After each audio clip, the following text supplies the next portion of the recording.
The difference between a failed game and a successful one isn't always about the game. A lot of the time is to do with small critical areas that get dismissed while the game is being developed. And after so many years of being in game development, I'm going to show you my blueprint on how to get things right. Now, setting up an indie studio is incredibly daunting, right? It's overwhelming. There's so many ideas, a lot of passion, but there's so much more than just making a game. Now, most indie devs normally jump straight into the game making. After all, that's the exciting part, right? Making the game, like starting putting things in engine, creating assets, seeing the characters move, staying in Unreal or any other engine to kind of make your game is so exciting. However, what this part is missing is planning. And planning is super crucial for you as you start your studio for a number of different reasons that we're going to cover here in this video. So for us developers, it's really important for us to have a top-down view on the project in a visual way. Now, tooling has been coming along leaps and bounds since I first started 20 years ago, and this video is sponsored by one of those tools called Milanote. And this tool specifically I absolutely love, and more on that software later, but I'm going to just take you through the main top-down view that I think you need as a game indie developer for you to get started and basically start thinking about certain things before you actually start making the game. Now, here we are in my board in Milanote, and this one I created specifically for Warship Jolly Roger. This is something that we are genuinely actively about to start using. Just as a note, what you'll see inside each board is just a generic game. It's not our game. What I call this part here is very much a content core structure of your product or of your game. Basically, what this actually entails on the top level here, it's all about the game making side of things. And then on the bottom, you find adjacent things such as creating a website for your game or marketing of your game. So we're going to start on the top, which is the fun bit, and then we're going to go down to the bottom, which is perhaps the less fun bit, but also necessary for you to thrive as an indie game developer. Now let's start with the foundation, game design and level design. Now you start here with game design, and when you go into it, once again, just a note, this is a generic game, it's not our game. Now, the very first thing that you notice is how visual everything is. You have here certain tools that you might need as you designing your game. So I am currently the game director for our game at Proxima called Warship Jolly Roger. So sometimes I like to actually use storyboards to tell a story. It can be for a cutscene, or it can be for a specific part of the game that has, like, in-game cutscenes. So we also have here diagrams. This is really important for us at many levels. It can be overall in the game, so go from level 1 to level 2 to level 3 to level 4, but it then can be in more detail, such as like within this level, this player needs to do these things, or it can be even more specific about movement. Like you can actually like maybe punch right but not left. When you punch left, something else happens. So it has different levels for your flow charts. This is what we like to call it. So flow charts are really important, and many levels doesn't just go for game design. There's a bunch of different departments that can use flow charts. We also have storyline. Storyline is to give you an idea of where the story is going. Now, this is top down because there is a narrative department. Normally we have one, and that actually is a thing of their own. So this is game design. The narrative is going to have a board of their own that expands over time. And then we have a few more things such as brainstorming. We have mood boards if you just want to throw things in, should be self-explanatory. World building, same thing, level design, and then we have character design. Well, this is for me, the game designer that is trying to find out what the game is about. But as you can tell from over here, you can go into other areas, right? So let's say that the game design is now starting to be solid and is in a good place. We should be looking at level design because we need to start this part of the game as quick as possible so we can start testing our characters, right? So this world building becomes incredibly important for level design. If you like, you can actually see them more like this than the other way around. I just like to keep the design together. But world building is what gives you what your world is going to be. But we're getting ahead of ourselves. Let's go look at level design. So this is just a simple example of what a level design might be. Normally, I like to draw the level or try to kind of like come up with some type of sketch of how the level looks. And then we can basically start creating a mock-up of the level that we can walk through, and then the character starts here, finishes here, has an encounter here, all kinds of stuff. And this is a great way to symbolize these things about what happens when in the level. And this keeps building and keeps growing as you go, right? And then world building, as I was mentioning before, is very much this idea that your world needs to be a place that people want to be in. I'm talking about games such as The Witcher, for example, right? People want to come back to their world, that people feel comfortable in their world. There's like a lore to their world. Same thing with Cyberpunk by the same studio, or Uncharted is another good example. People love to come back to their world. Feels like you're Indiana Jones, feels like you're going to have many adventures. There's nothing repetitive. So this is where you're going to create your world, what makes your world special, that then informs level design on how to create levels. Then we have characters. Now, this is obviously the most important part of the game, arguably, because this is the character that you are going to be playing. This is the character that you're going to be controlling as you play. So creating a very basic character relationship, I think, is very important, because you need to know when each character meets each other. You all need to know when certain characters are born or when certain characters show up, what's the relationship. And then you can also have conditions. Well, conditions means if you die, if you win, if you lose, all those things. So, you know, if one character is kidnapped here, then this happens, and then if this character is rescued, this happens. If not, then this happens. So that's basically conditions. And then underneath I have, for our game specifically, our 4 main characters. So we have John Morrow, Elisa, Trace, and Kowalski. And within these characters, each one has their own traits. This is also something that changes as the game kind of like goes up, levels up, becomes bigger, and the character also needs to change. Sometimes it's because you have a specific level that you didn't anticipate. How does this play out? Sometimes it's an attribute or a skill that the character needs to have for a specific reason. So you always kind of like building on the character. You start strong, but you keep on building until you know that you have a solid character, and then you try to stop yourself from adding more things on top. And then we have mechanics. And mechanics, I can call it mechanics, game mechanics, but the idea here is that here is where you build your like all the game mechanics that exist, and this can go at different levels. It can be the UI, such as coins or the store or the inventory, or it can be the character movement, right? Now you can actually, normally you have to drill incredibly deep, especially on character movement, because you have to start planning how the character idles and runs and sprints and jumps and vaults, and there's so much movement to the character. But the idea here is that you can start building your character movement within your mechanics, right? Same thing with, you know, if you have currency in your game, so somebody's going to have to deal with that. Things like that happen here in mechanics. Now that is the fun bit of the game, I think, right? I love to be on that top part. I love it. It's great. This is where I would like to live. Unfortunately, we have to go into this part here that I basically set up specifically for us, but each studio is going to be different. And even here on top, you can break these things down further as your studio gets bigger. This is a very simplistic way of showcasing some of the things that you have to keep in mind. Now, on the bottom, we have a mood board.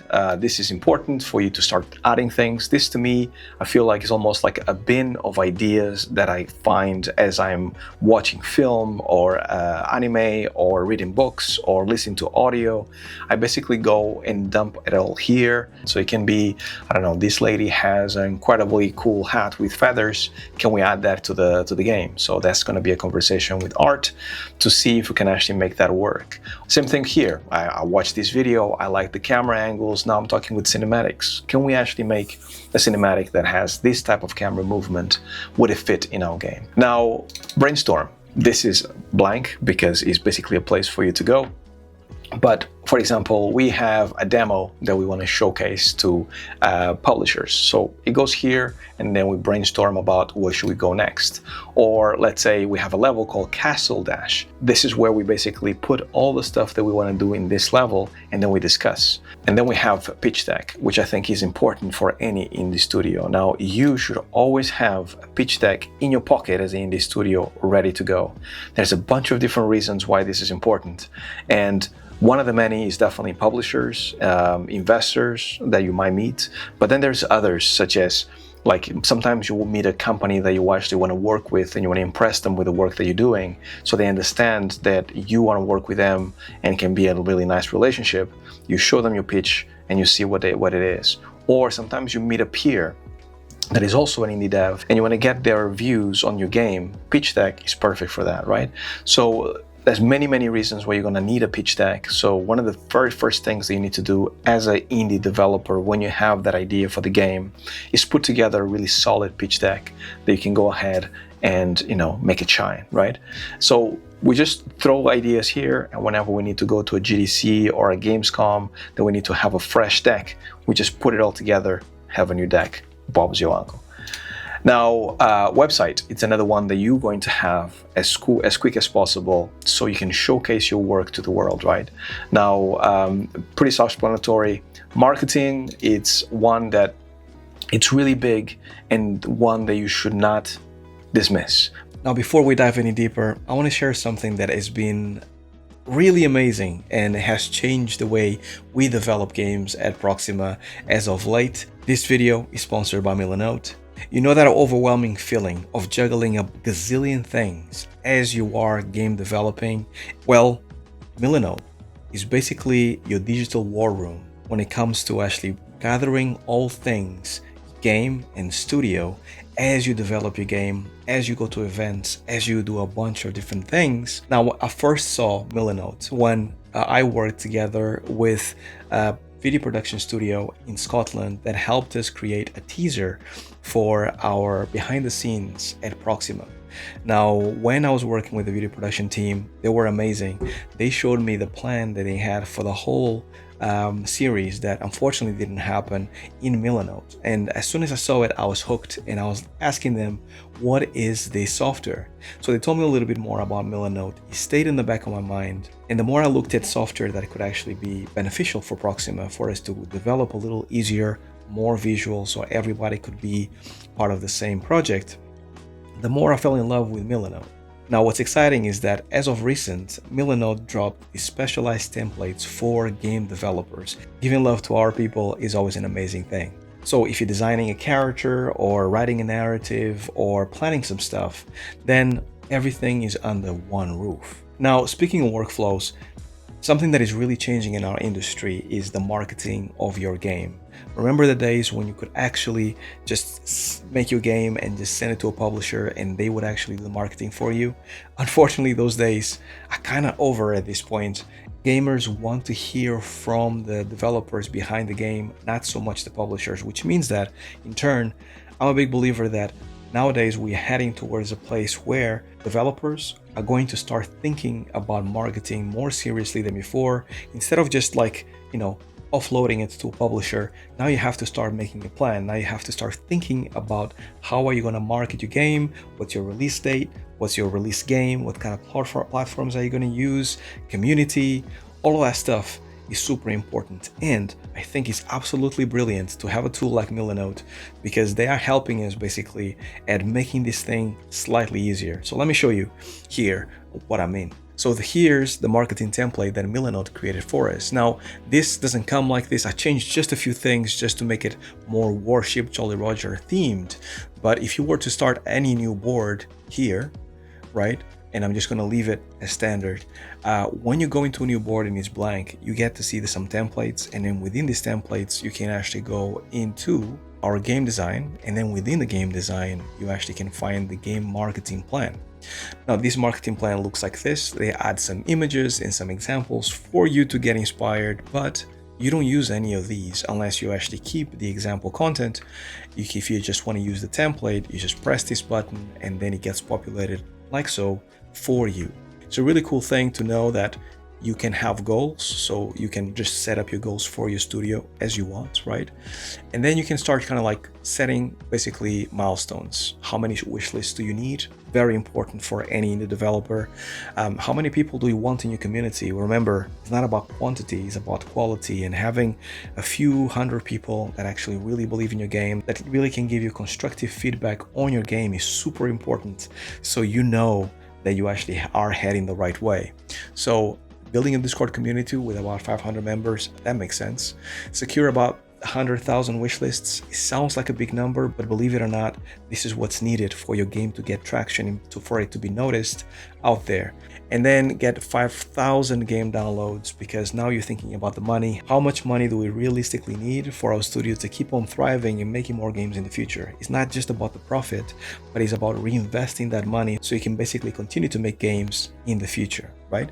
And also you can talk about your Steam strategy. Here is a blank board, but once again, you can start thinking about the same thing. How many updates are you going to actually give on Steam per week? How many updates are you going to give per month? What kind of updates are you going to give on Steam? Steam is absolutely essential for your game if you want to make it successful. And instead of creating a blog, you can just like go hard on Steam, so you can basically have a really solid community of people waiting to buy your game as soon as the time comes, right? So this is where you do it as well. We have social media calendar, once again, very important, making sure that you actually have things kind of dropping on a cadence. And then the launch day, the big day, right? Once again, have to plan it out. But I do think that is really important for you to start thinking about it. Let's say 6 months before, what are you going to do to launch your game? Are you going to submit it to a summer games fest? Are you going to submit it to the games awards? Or are you going to do something smaller where you just basically send it to maybe streamers, where they can actually stream the game, find out if they like it or not, and then hopefully get some traction, get some wish lists, and get you to earn money. And the best thing is that I can use this on my tablet. I can draw on my tablet if I need to. For us, at least, this is the beginning, but I can see it expanding into having many more things that we need. For example, having a specific cadence for every single social media. Maybe you have Twitter, Facebook, Instagram. Break it down further. Maybe the launch campaign doesn't happen over one day, happens over multiple days, or you have maybe like a teaser launch and a final launch. So as you might have noticed, I'm a big fan of Milanote, and if you're a fan of visual planning, you will be too. So check out the link down below. Milanote is free for you to check out. Thanks to Milanote for sponsoring this video. Now, let's go back. Now, business is another one that obviously is boring for most people, but is absolutely necessary, especially as you have meetings. So you are going to find yourself going to GDCs and the Gamescoms and meeting with publishers and developers and like maybe media as well. And you're going to have to actually have some type of narrative, some type of idea, and you're going to have ideally to basically keep tabs on who you talk to. So you want to get here and basically say, I'm at this client, I'm at this brand, or I'm at this publisher, or I'm at this investor, to make sure that you can either take the conversation forward, or perhaps you actually just say, this is not fruitful, let's leave it as is. Now, this is basically the board that you should have, I think, as an indie dev when you first start. And doing it visually like this is absolutely fantastic. I love to work this way. I know that everything is in one place, and I know that it's safe and it's great. So what makes this type of planning so different? Well, it's been built from battle scars after spending the last 3 years trying a bunch of different things in our own studio, Proxima. The amount of lessons that we have learned over the last 3 years or so has been immense. And this is my way to contribute to you, your young developer, for you not to make the same mistakes that we made, because we started exactly like I just mentioned in the beginning, by just doing, because it's what's exciting. And I wish somebody had told me about this planning and where to start and what are some of the things that I should keep in mind as we're building our game. Now, if you take one thing from this video, please take this. Remember that a successful indie studio isn't built on hope, it's built on systems. Use this planning, avoid the common pitfalls, and give your game the launch it deserves. Now, if you want to dive deeper in any of the areas that I mentioned, check out my other videos, because I have been doing this for quite a while and there's lots of videos on individual parts of this planning. And if this video was useful to you, then consider subscribing, give it a like, and comment down below and let me know if you've been through some of these problems that I mentioned in this video. And until the next one, stay well, stay safe, peace.